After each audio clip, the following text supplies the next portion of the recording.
Hey guys, my name is Jeremy Pryor, and we're going to talk about what it means to become a missionary or to go on mission.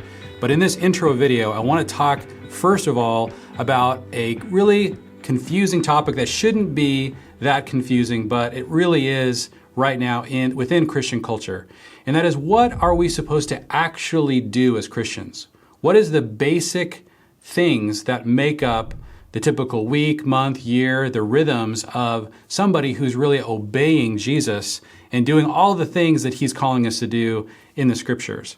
And so we like to break that down into three simple verbs that are described by what Jesus said right before he left this earth. He said that we were to go, immerse, and teach. These are the three basic parts of what it means to really obey Jesus, and we need to organize our Christian lives around these activities. And the way we talk about these three things more in modern Christian culture are, instead of saying go, we often say mission. Instead of saying teach, we talk about disciple making. And we're going to talk about immersion as the process of enfolding people into community. I'm going to talk about why those two things are connected. So what Jesus told us to do was to go, to immerse, and to teach. And so we're going to talk about how we can go on mission, how we can immerse people into a community, and how we can teach or train disciples. So those are the three basic kinds of things that we're called to do. These are the verbs we're going to focus on, and we're kind of design our rhythms around for us to really obey Jesus and do the kinds of things he's calling us to do. Now, why is this such a challenging thing for so many people in Christian culture?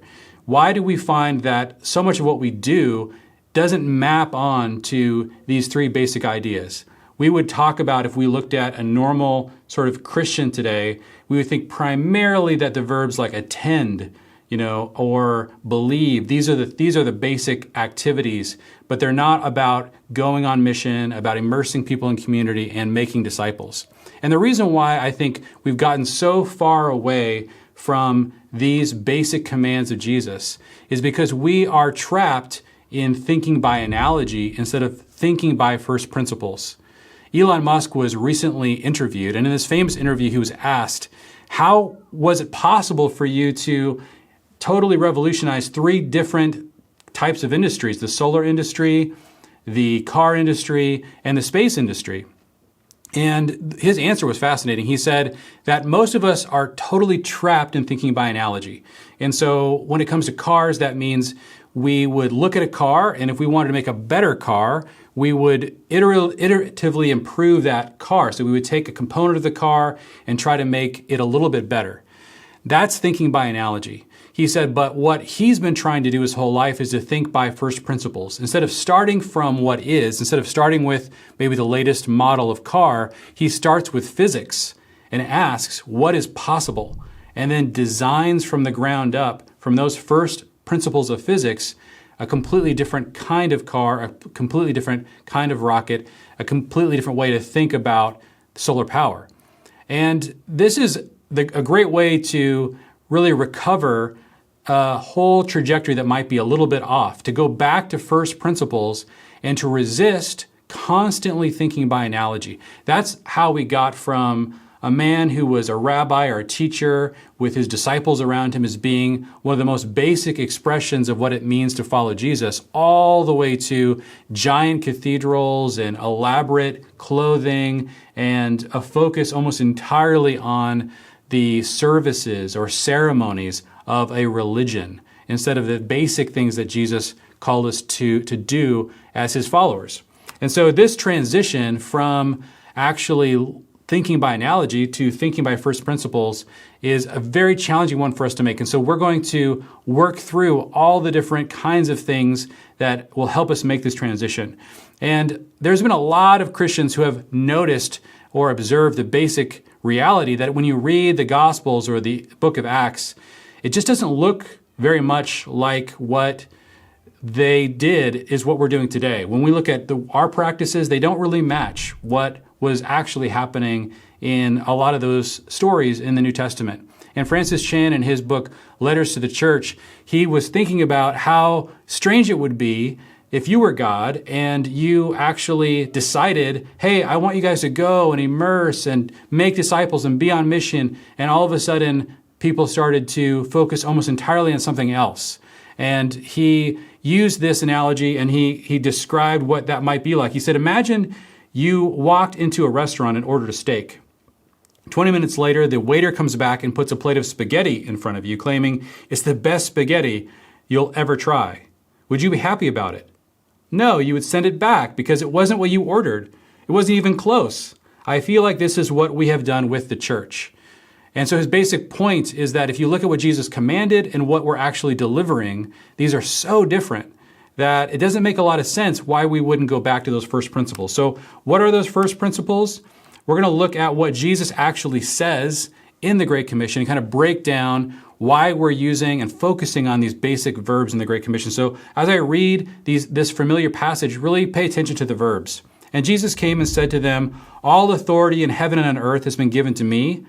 Go therefore and make disciples of all nations, baptizing them in the name of the Father and of the Son and of the Holy Spirit, teaching them to observe all that I have commanded you. And behold, I am with you always to the end of the age. So we want to unpack just those three verbs really briefly. The first thing, of course, he says is go. That means that we're not supposed to wait and watch and hope that people show up to hear about Jesus or to choose to be disciples. We're supposed to go into their context. We're supposed to really make an effort to build those bridges, to build relationships. And so we oftentimes think about this as the missionary call, and we tend to think about going as something that maybe 1% of Christians do, like a particular class of people. But Jesus told the disciples to teach everybody to obey these commands. And so it's really on all of us that we all need to be going. That doesn't mean we all necessarily go to a foreign mission field, but it does mean that all of us are missionaries and that we're all called to, in some way, go into the unbelieving world, wherever we're at, find those places, and begin to interact with people in such a way that they might become disciples. And so we're going to show you guys exactly how to do that. And this entire first course is all about trying to figure out how to do that in the context that most of us are in, if you're watching this, in more of a Western culture. How do you go when you're at home in your own culture? Does this apply to you? How does this become very practical? The second thing that Jesus says there is to baptize them in the name of the Father, Son, and the Holy Spirit. Now, the word baptize is interesting. It's from the Greek word is baptizo, and they decided, instead of to translate that word, they decided to transliterate it. What they did is they basically invented a new word in the English language when they decided to translate this word. The word itself was a very common word. Baptizo in Greek means just to immerse. And so anytime you would put somebody underwater, you would say baptizo. Now, in our culture, we only use the word baptize in a pretty religious context. But really the word, if it was translated, would be immerse. Immerse them in the name of the Father, Son, and the Holy Spirit. Now this, of course, relates to the physical act of baptism, of putting somebody under the water and really having their funeral service. And as they are being buried under the water, their old life is gone, and then you pull them out of the water, and now they're resurrected to live a totally new life. That process was the initiation ceremony into a new community. And so it was really important for people to know in the first century, have you been baptized? Have you been immersed?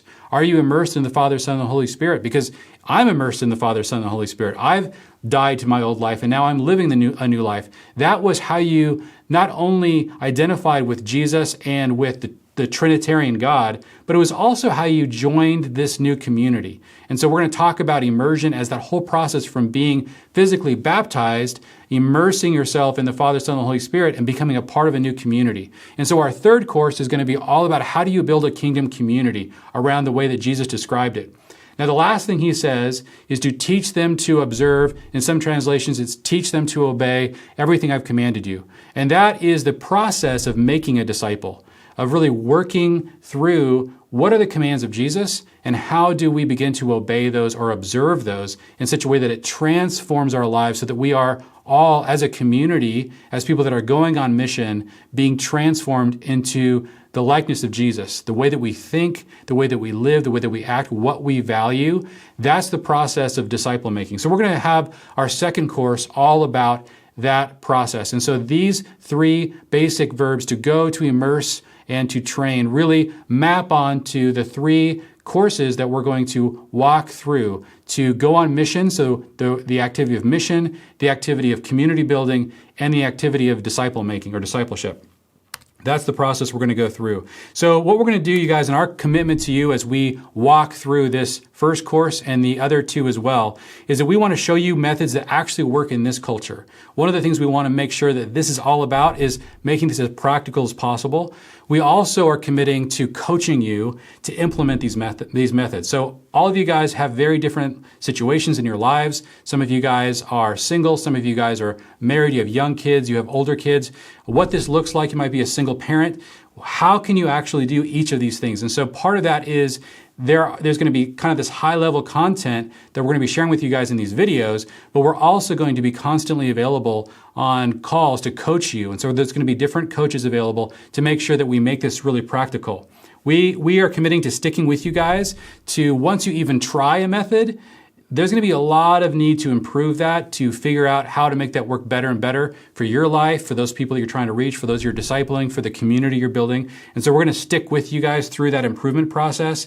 And then the final thing we want to really help you guys is when you begin to multiply this or pass on what you've learned. And so stay tuned. We're going to have a lot more content and trying to help you guys just understand the high-level concepts of what it means to think about these three verbs. But we're going to start with zeroing in on this first topic. What does it look like for people in our culture to go on mission?